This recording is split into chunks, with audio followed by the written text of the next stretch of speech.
Hey y'all, welcome back to Adventuring with Amanda. Thank you so much for being here. If you are new to my channel, welcome. In this video, I am recapping my recent month-long trip, and I'm going to tell you guys how many miles I drove, how much money I spent on gas, and talk specifically about each place that I went in terms of, is it van life friendly? Is it dog friendly? Would I return again? How's the cell service? All that good stuff that means something to nomads and travelers. So like this video and subscribe. Let's get into it. This is the map of the route that I took to Colorado, initially starting in Buckeye, going to Payson, Show Low, and Greer, then making my way to Blue Water Lake State Park before getting to Durango. Now, although this map shows that I only traveled about 1,400 miles, I ended up traveling 1,800 miles because I went back and forth between Telluride and Creed and Durango, and it ended up being extra mileage and extra fuel. So ultimately, I spent about $350 on fuel, and when I made my way back to Arizona, I took the easy route down through Gallup, New Mexico.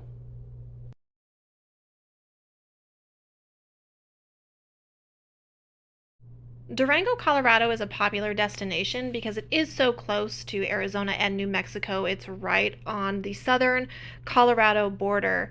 Now, it is a little bit warmer than some other places in Colorado, but it does have a nice downtown historic district with the popular steam engine train that goes north to Silverton. They had an awesome laundromat, I think it was North Main Laundromat, very dog friendly. You can even take your dog into the showers there. There is a Walmart and everything you need, but there's also a lot of camping and fun touristy things that you can do in Durango. Plenty of camping within 20 minutes of town, and I had really good cell service both places that I camped near Durango. It can be a little bit of a pain to traverse the main drag of Durango just because there seems to be a lot of traffic no matter when you go, but it's still beautiful. It's a great pass-through city, so you can get everything that you need to get done in Durango on your way to your next destination. So ultimately, it is dog friendly, it is van life friendly. I'd say on average for both of those things, but the cell service is a little bit better than other places.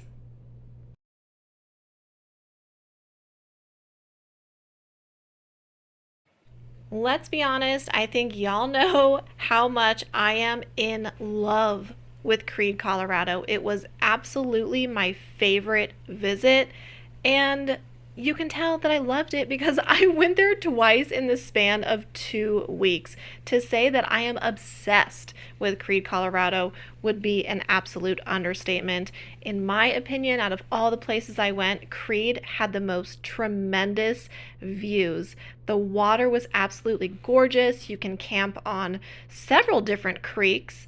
And what makes it so great to me is it is a small town. It's still very historic. It has that super quaint charm about it.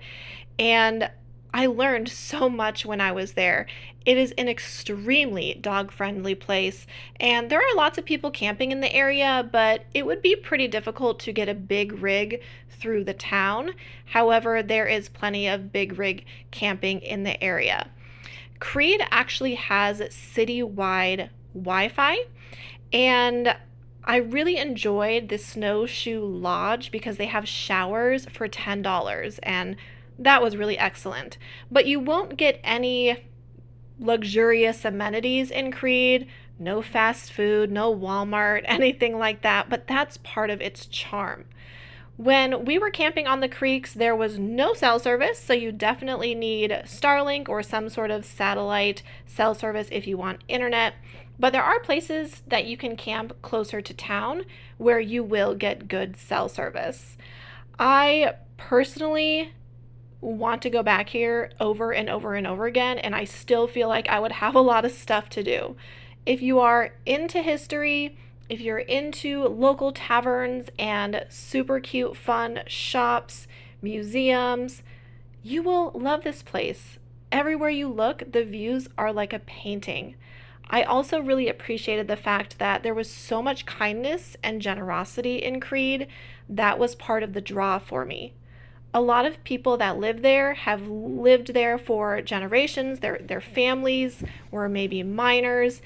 And so you have some of the upgraded restaurants and stores, but it hasn't lost its historic charm.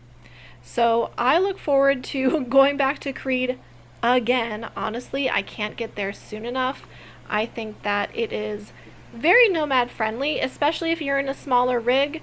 And within 45 minutes of Creed, there are a lot of activities to do as well, mostly water related.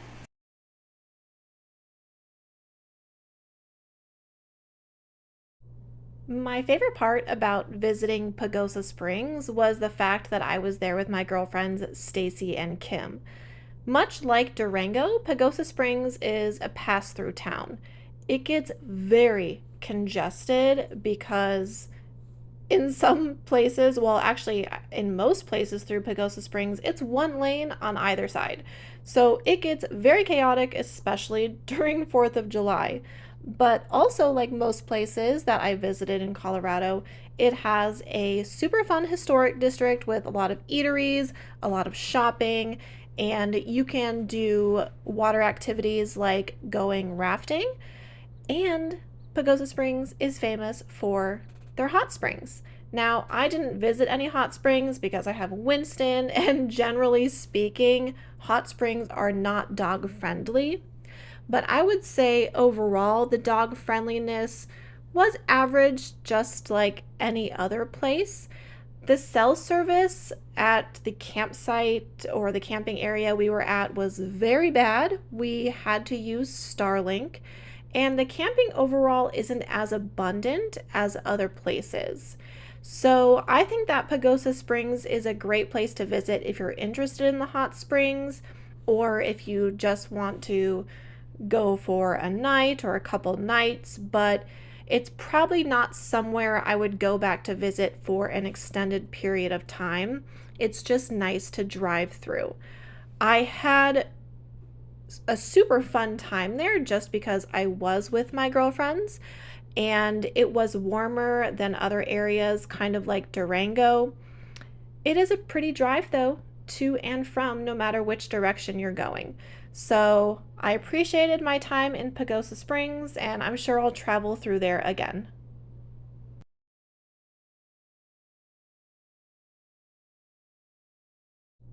Oh boy, Telluride.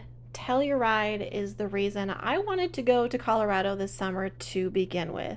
And much like Creed, everywhere you look, the views are stunning. However, it is very expensive and it is not very van life friendly, especially if you have a big rig. There is no way in heck you will be able to traverse the town. But the breweries, the taverns, the shopping, everything's wonderful. It is definitely the most dog friendly place that we visited. However, there were so many people that had their dogs off leash. There was a man who was literally playing fetch with his large dog on insanely busy sidewalks on the main drag in town. It was kind of bizarre. But like I said, everywhere you look, the views are beautiful. I highly recommend visiting at least once, but it's just been over gentrified. It's all about money and tourism there. It's lost any historic charm that it probably had at some point, in my opinion. The gondola ride is very cool. It takes you up to 10,500 feet. I wouldn't do it again just because I ended up getting a lot more anxious and nervous than I anticipated. But you can bring your dogs on there, which is a really nice perk. I preferred the views outside of the town because look at this. You can just pull over and take it all in. Of course, Telluride is famous for being a ski resort town, and it really is. They have a lot of real estate and jewelry and fine art that they are constantly advertising around the area. The cell service in town is fine, but there's no camping nearby that has any cell service, so you will absolutely need satellite if you want internet. I'm glad I went to Telluride. I checked it off my bucket list. Like I said, you need to go check it out, bring your dog, but unfortunately, it's one of those places that I just don't really think I'll ever go back to.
This humidity has my hair looking yikes. That's why I wore a hat today. I'm repping my Mexican heritage, my Daniel Suarez. See, we're going for a theme here. Okay. So there were other places that I went to in Colorado. Dolores, which I spoke about in a video. I love Dolores. Cortez, Mancos, but those places were kind of offshoots of everything else I was doing, so that's why I didn't go in depth about those places here in this video, but I did talk about them in previous videos. And I want to also recap just a few pros and cons about each place that I spoke about here. I got my notes. So, and these are kind of like afterthoughts just to break it down. So for Durango, for the pros, I said there's a lot to do. Whether you just want to go to a park and chill, or go to a museum, or take the train, or go out to eat, there is a lot to do in Durango, and it's really great to, as I was speaking about earlier, drive through and like spend a day there. There's just a ton to do, so limitless options, especially if you're traveling elsewhere. Durango has good cell service in town, but it also has good cell service in the surrounding camping areas. And of course, the Silverton Durango train, if you can take that day trip, totally do it. I would love to do it. It's not dog friendly. Winston is a medical assistance animal, but it is a 3.5 hour train ride, and so I'm just kind of hesitant about that for him.